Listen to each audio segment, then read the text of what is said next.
আজ কইতাছে আমার বন্ধ, বুঝছেন নি ভাই? এখন পর্যন্ত রান্দি নাইকা, কাপড় চোপড় বৌরায় রয়েছে, অন্তরি ধুইতে পারলাম না। সন্ধ্যার টিকা তো খেলাটা দেখতাছি, সন্ধ্যার টিকা। হ্যাঁ, এটি কোনো কথা? অগবাজান বাংলাদেশে না পাঠায় কোন রকম অগ সৌদি মৈদি বর্ডার ক্রস করে আমার কাছে দিলেই আমি লাগাই দিম। অর হইল গরু, এই গরু দিয়া উঠ রান্না কাম কাজ তো করা যাবে না। অগ লাগাই দিন সাপ্লাই কোম্পানিতে প্রত্যেকটা রান্না, মানে ফাইটিং বেশি দেশটার ভিতরে না। মানে ওরা যে ভাই আসলে ব্যাটসম্যান, একটা ব্যাটসম্যানের একটা আর্ট থাকে, লাউরা আর্ট, এই আর্টটা অগ ভিতরে নাই।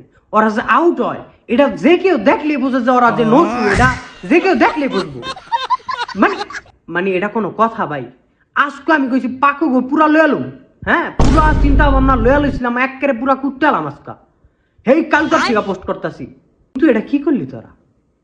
তোরা হইতেছিস আসলে গরু, তখন ওদের কাম হইব না। সৌদি আরব তোরা বাজান দুবাই কোন একটা ভালো সাপ্লাই মাপ্লাই দেখা ঢুকা যা। কত মানুষ কত কাম থুয়া তো খেলা দেখতাছে, একটা তো তৃপ্তির হার আছে, কোনো তৃপ্তি নাই। তখন ভিতরে রস কস সিঙ্গারা বুলবুলি সব ফুগাই গেছে তখন ভিতরে। মানে মাথা মুতা পুরা কেড়ে গিয়ে রয়েছে ভাই। অন্তরি খাই নাই গা দুপুর দিকে কিছু, কাপড় চোপড় ধোয়া বাকি কত কাম কাজ, মানে মাথা মুতা পুরা হ্যাং হয়ে রয়েছে। আজকার পর আর ইহো জিন্দিগিতে সঙ্গ এই খেলা, এই পেয়ারি খেলা আর দেখুন না। তো জঙ্গল